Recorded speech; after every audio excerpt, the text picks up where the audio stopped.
A finales de los 90 e inicio de los 2000 salieron muchos, pero muchos, productos que buscaban apelar a un público infantil. Sin embargo, se dieron cuenta de que algunos de estos productos por sí solos no eran suficientes para que los niños de la época les exigieran a sus padres que les compren estos productos, siendo ese en el momento en el que a alguno de estos ejecutivos sin alma se le ocurrió darle trasfondo a dichos productos, lo cual mutó en lo que hoy llamamos comerciales con historia, o como a mí me gusta llamarlos, comerciales glorificados. Y como lo dije, en los 90 y mediados de los 2000 salieron un montón, pero un montón de series, miniseries, películas, videojuegos, que por más que los recuerdes hoy en día con cariño a sus historias y sus personajes, realmente su objetivo principal era llamar tu atención lo suficiente como para que quieras comprar el producto que te estaban mostrando. Si nos ponemos a nombrar algunas de las series de la infancia que mostraban cosas coleccionables, es muy probable que lo que querían era redirigir ese público a su producto principal, como Yu-Gi-Oh, que quería vender cartitas, Beyblade quería vender estos trompos, Transformers quería venderte sus figuras, y así en un largo etcétera. La verdad que durante gran parte de mi vida lo que más he consumido ha sido estos comerciales glorificados. La verdad que no me siento orgulloso, pero debo decir que me he vuelto un experto en ellos, además de que soy muy bueno reconociéndolos, y me sorprende que Dolo Shaolin no lo haya sido. Literal cumple con eso de presentarte muchas porquerías coleccionables relacionadas entre sí, o sea, los Shengongus, y aún así no les hicieron cartas o juguetes. ¡Qué desperdicio! No quita que sea una buena serie. Debería hacer un video hablando de esto, y quizás shorts explicando lo que hacen cada Shengongus. ¿Te interesa que lo haga? Dímelo en los comentarios, te estoy leyendo.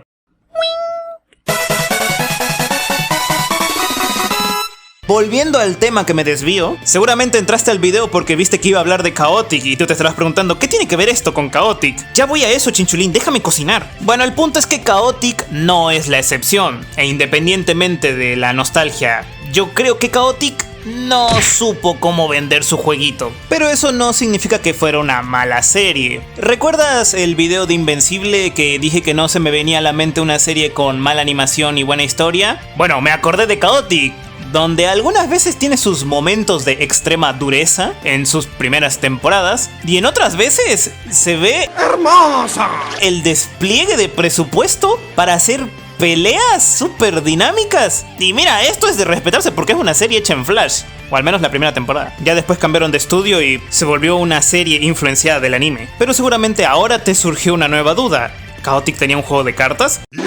Sí, Chaotic tenía un juego de cartas. En el canal principal hice un video explicando cómo se jugaba y por qué se murió. Deberías ir a verlo después de haber visto este video. Link en la descripción. Después de ese spam para nada forzado, Chaotic cumple con 2 de las 3 cosas que un comercial glorificado debe cumplir para hacerlo relativamente bien, al menos en mi opinión. Lo primero es establecer un universo con una historia y personajes mínimamente interesantes y creíbles. Además, algunos de estos comerciales glorificados que lo único que quieren es venderte un jueguito, suelen decirte que dicho jueguito es el más popular de todo el mundo, incluso más que el Fulbo, haciéndolo fantástico y creíble al mismo tiempo, como Beyblade, que siempre se trata al Beyblade como si fuera una especie de deporte de élite, y en otros solamente es la forma con la que los personajes encuentran la resolución de sus conflictos. Como por ejemplo Monsuno, nadie sabe qué son los bichitos estos dentro de tubos, como en la vida real. Los únicos que saben de la existencia de los Monsunos son los protagonistas y los antagonistas, y los hacen pelear para poder resolver sus conflictos.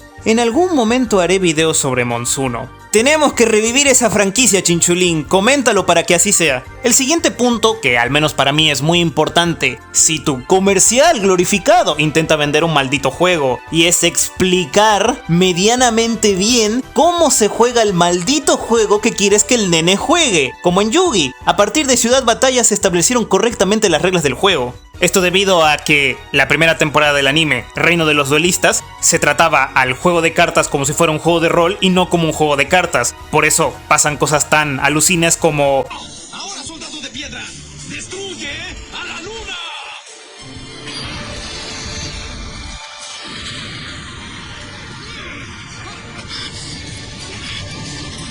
Técnicamente en el juego actualmente no se puede hacer eso. Sin embargo, como la idea era hacer un juego de rol, y en los juegos de rol siempre te dicen usa tu imaginación, técnicamente no hay nada de malo aquí. Aún así es en este punto donde muchos comerciales glorificados fallan, o te ponen una historia brutal y súper interesante, pero se olvidan de enseñarte a jugar o mostrarte su producto correctamente. Como por ejemplo Kaiyudo, que tiene una historia con mensajes muy conmovedores de tolerancia y aceptación, pero si no vengo y te digo que esta es una americanización del juego de cartas de Duel Master, no te enteras que se supone que esta serie lo que quiere es que compres un puto juego de cartas. Otros se enfocan tanto pero tanto en su producto que descuidan su historia. El primero que se me viene a la mente actualmente es Beyblade X.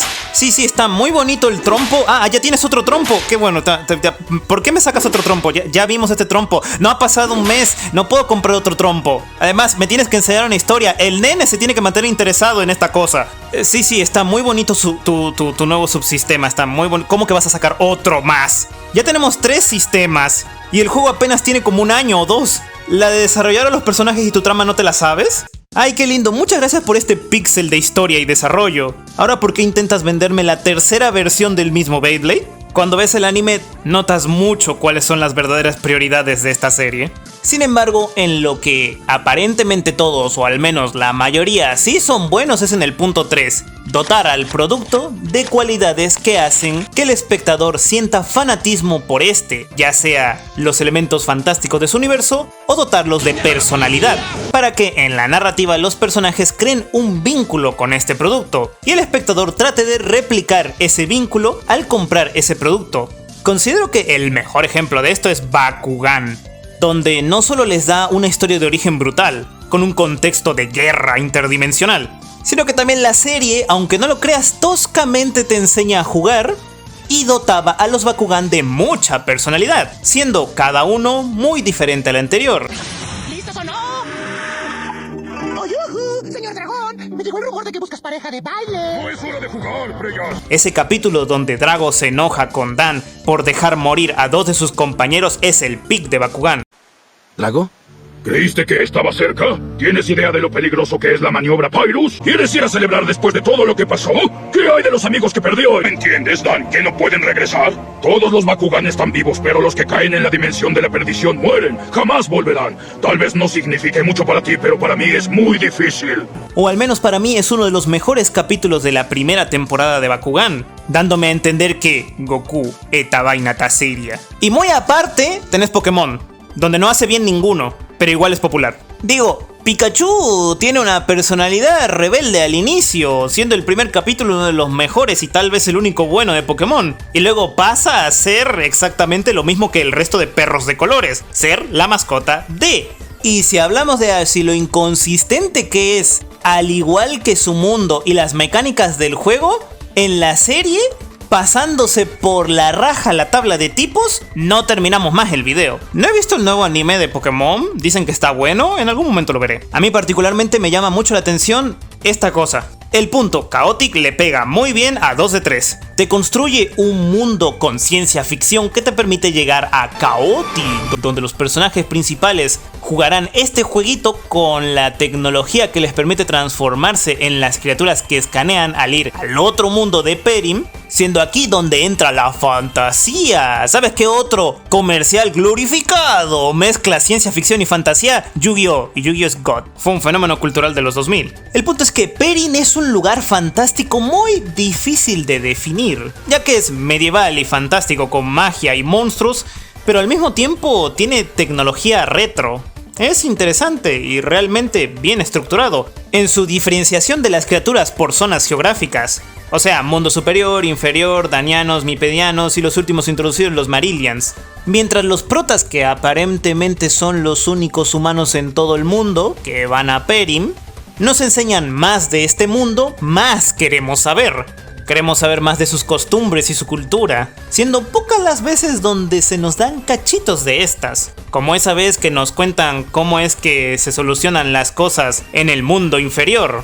¡A putazos! o fenómenos ambientales normales en la zona del mundo inferior, como los géiseres de lava que están en todos lados, siendo impredecibles, y siendo Mick Papu el Keyor quien se encarga de salvar la ciudad cuando aparecen estos desastres naturales. O los mitos que giran alrededor de algunas criaturas, como por ejemplo Bor-Mayar, y cómo se separaron y luego se dieron cuenta que trabajaban mejor juntos.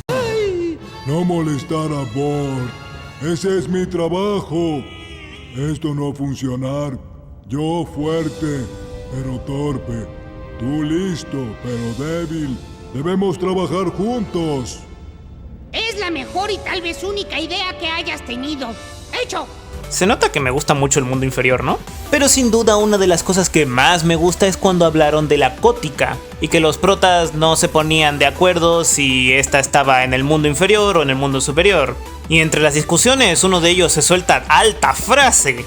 Se la pasaban sermoneando sobre cómo debía usarse la gótica, y aquel que no estuviera de acuerdo era de los malos. ¿Puedo ver la pelea de mis amigos sin oír propaganda del mundo inferior? Boludo, esa frase es re densa, dando a entender que el conflicto entre las criaturas va más allá de que sean simples monstruos, teniendo todo un trasfondo político y cultural entre las diferentes tribus. Y en varios capítulos se nota esto. ¿Te acuerdas que dije que la pelea entre Drago y Dan fue el pick de Bakugan? Bueno, el pick de Chaotic para mí fue la conversación entre el prota y Maxor. Para ti los problemas de Perim son parte de un juego. Para nosotros no. Mi tribu enfrenta peligros mortales todos los días. Si los humanos quieren jugar aquí, tendrán que enfrentar los mismos riesgos que nosotros. Haré lo que pueda por tu amigo. Pero el bien de mi tribu es lo que más me importa. Y luego el prota le dice... Yo tengo un nombre, ¿sabes? Es Tom.